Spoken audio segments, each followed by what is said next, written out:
प्रिय लोकांनो, कसे आहात? सगळं ठीक आहे ना? हे ठिकाण कसं वाटतं? असं वाटतं का की मी समुद्रात उभा राहून बोलतोय? तुम्हाला वाटलं का की मी समुद्रावर चालतोय? येशूच समुद्रावर चालू शकतो. तो सांगितल्यावरच चालता येतं. त्यानेच सांगितलं म्हणून पेत्र चालू शकला. मी विश्वास ठेवतो प्रभू की मी समुद्रावर चालू शकतो असं मी नाही म्हणालो, पण येशूने सांगितलं म्हणूनच ते शक्य झालं. म्हणून मीही समुद्रावर चालेन असं म्हणणं म्हणजे जादू दाखवणं आहे आणि त्याचा काही उपयोग नाही. येशू अशा प्रकारे काम करणारा नाही. प्रभू येऊन निसर्गाच्या पलीकडचं चमत्कार करू शकतो.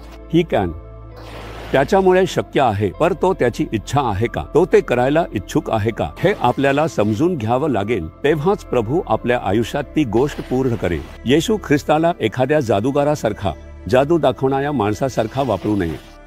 येशूचं नाव घेतलं की मी असं उडून जाईन, मी येऊन चालत जाईन, मी असं केलं असेल, तसं केलं असेल, अशा प्रकारे बोलून काहीही करायला नको.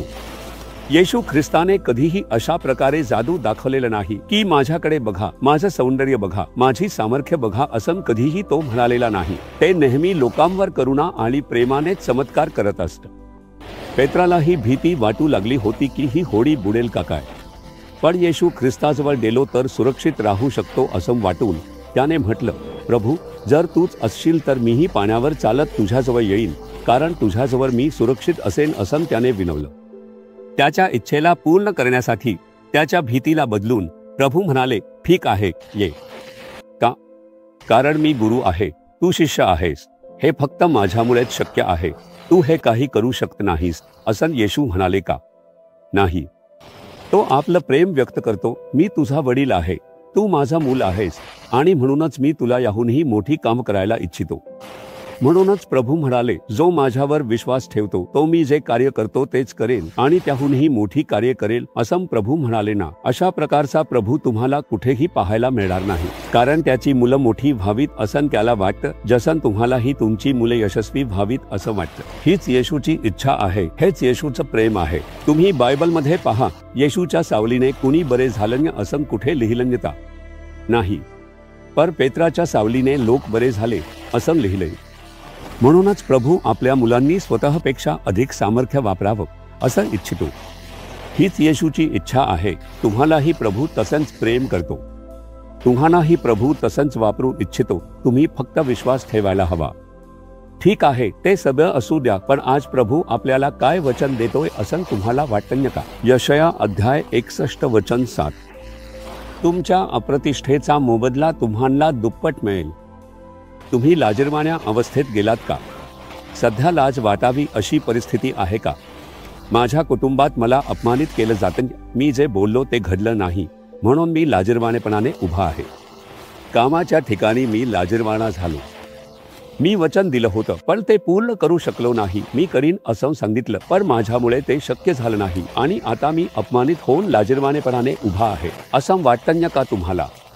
कर्जदार मागे लागलेत, अपमानास्पद बोलतायत आणि अशा परिस्थितीत मी लाजून मान खाली घालून उभा आहे. माझं डोकं वर करून चालणं शक्य नाही. कोणालाही कळता लपून येतो आणि जातो. लाजिरवाणेपणाने उभा राहतो असं वाटून तुम्ही गोंधळून गेलात का? प्रभू म्हणतात, माझ्या मुला, माझ्या मुली, लाजेच्या बदल्यात तुला दुहेरी आशीर्वाद मिळेल. माझ्या ओळखीचा एक भाऊ आहे. तो चांगल्या प्रकारे उद्धार पावलेला आणि प्रार्थना करणारा देवाचा मुलगा आहे. सेवेसाठी तो चांगली मदत करतो, सगळ्यांवर प्रेम करतो, सर्वांसाठी प्रार्थना करतो आणि सुवार्ता सांगतो. त्यांनी एक घर बांधल्यामुळे त्यांच्यावर कर्ज झालं. त्यामुळे कर्जदार लोक घराच्या दारात येऊन उभे राहून विचारायचे, हेच ना, घर बांधून पूर्ण करून देतोस म्हणालास? बघा कशी प्रार्थना करतोय. यासाठी सगळं दोष देतो. त्यासाठी काय प्रार्थना, त्यात काय मोठं आहे? येशू असं सगळं जाऊन काही बोलतो का? खूप निंदा, अपमान, लाजिरवाणी परिस्थिती होती. त्यामुळे एक दिवस त्यांनी सगळं कर्ज लिहून काढलं. कोणाला किती द्यायचं आहे ते सगळं लिहून देवाच्या मंडळीमध्ये प्रार्थनेसाठी घेऊन आले आणि म्हणाले, प्रभू मी लाजेने उभा आहे. इतक्या लोकांना हे कर्ज परत फेडायचं आहे. सगळे कर्जदार घरासमोर उभे होते. प्रभू मी तुमचं मुलच आहे ना, मी तर तुमच्यावरच विश्वास ठेवून आहे. माझ्यासाठी एखादा चमत्कार करा, माझ्यासाठी एखादा चमत्कार करा. हे सगळं कर्ज तुम्हीच फेडा. मी तुमचा मूल आहे आणि मुलाचं कर्ज वडिलांनीच फेडायचं असताना असं अधिकाराने प्रार्थना केली. कारण ते व्यक्ती प्रामाणिकपणे प्रभूचा पाठपुरावा करणारे होते. ते केवळ नावासाठी किंवा गरजेसाठी प्रार्थना करणारे नव्हते, तर आत्म्यांसाठी प्रार्थना करून सुवार्ता सर्वत्र सांगणारे होते. मनापासून प्रार्थना केली का? प्रभूला राग आला, माझं मूल लाजून उभा आहे का? तो इतका विचारतोय का? असं वाटेल इतकं सगळं त्याने विचारलं. पण एका महिन्याच्या आत प्रभूने सगळी कर्ज फेडून संपवून टाकली. त्याच्या व्यवसायात एक मोठं चमत्कार घडलं. ही रक्कम कशी आली, कर्ज कसं फेडलं हे त्यालाही सांगता येईना. तुम्ही कर्ज फेडलं, जमीन विकली का? कुणाकडून पुन्हा कर्ज घेतलं का? नाही. मग कसं फेडलं ते कळत नाही. पैसे कसे आले, मी कसे दिले, सगळं झालं. पण महिन्याच्या शेवटी पाहिलं तर काहीच उरलेलं नव्हतं. तेवढंच नाही, तो ज्या ठिकाणी व्यवसाय करतो त्याच ठिकाणाहून एक दिवस त्याच्या मुलीचं लग्नही ठरवून टाकलं. एक मोठा श्रीमंत माणूस रोख पैशांनी भरलेली पेटी घेऊन त्यांच्या घरी आला. मी परदेशात जातोय, त्यामुळे मुलीच्या लग्नासाठी उपस्थित राहू शकणार नाही. लग्न म्हटलं की त्यासाठी खूप पैसे लागतात. मी काही लाख रुपये ठेवले आहेत, ते तुम्ही घेऊन ठेवा. त्यावर व्याज वगैरे काही देण्याची गरज नाही. तुम्हाला जेव्हा परत द्यायला जमेल तेव्हा द्या. मला तुमच्याबद्दल माहिती आहे, तुम्ही प्रामाणिक आणि सच्चे माणूस आहात, म्हणूनच मी हे देऊन टाकावं म्हणूनच आलो, त्यांनी सांगितलं. त्यानंतर लगेचच हे बघा त्यांनी काय उत्तर दिलं. परमेश्वराने मला कधीच कर्ज घ्यावं इतकं कमी केलं नाही. येशूने मला सगळं दिलं. माझ्या मुलीच्या लग्नासाठी लागणाऱ्या सगळ्या गरजा पूर्ण केल्या. तुमच्या प्रेमासाठी मी खूप आनंदी आहे. तुम्ही माझ्या घरी येऊन मला मदत केली. मी तुम्हाला परत पाठवत आहे म्हणून कृपया चुकीचं समजू नका. येशू आमचं जीवन कोणत्याही कमतरतेशिवाय चालवत आहेत असं म्हणत त्याचे आभार मानले. जिथे लाज वाटली होती तिथेच दुप्पट आशीर्वाद मिळतो. त्याच ठिकाणी अभिमानाने डोकं वर करून उभं राहता यावं म्हणून तिच्या मुलीचं लग्न यशस्वीपणे आणि कोणतीही कमतरता न ठेवता पार पाडावं. लाजेच्या बदल्यात 2 वेगळे आशीर्वाद मिळतील. तुमच्या घरात आणि तुमच्या आयुष्यात हे घरी.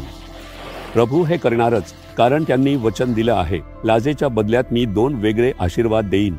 बाळा, मी तुला 2 वेगळे आशीर्वाद देईन असं त्यांनी सांगितलं. पण आपलं आणि प्रभूचं नातं खरंच योग्य आहे का याकडे लक्ष द्या. आपण विश्वासामध्ये ठाम आहोत का? आपण प्रार्थना करतो का? वचनावर ध्यान करतो का? येशूशी असलेलं आपलं ऐक्य कसं आहे? फक्त तेच दुरुस्त करा. ज्या ठिकाणी तुम्हाला अपमानित केलं गेलं त्याच ठिकाणी प्रभू तुम्हाला डोकं वर करून चालता यावं म्हणून उंचावतील. दुप्पट आशीर्वाद मिळेल यावर तुम्ही विश्वास ठेवता का? आजच तुम्ही तो बदल पाहणार आहात.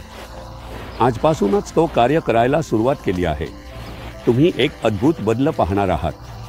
विश्वासाने म्हणा, प्रभू, तुम्ही लाजेच्या बदल्यात दुप्पट आशीर्वाद देणार आहात असं सांगितलं. मी त्यावर विश्वास ठेवतो. तुम्ही मला लाजून निघून जाऊ देणार नाही. ह्याच ठिकाणी तुम्ही मला डोकं वर करून चालायला लावणार आहात.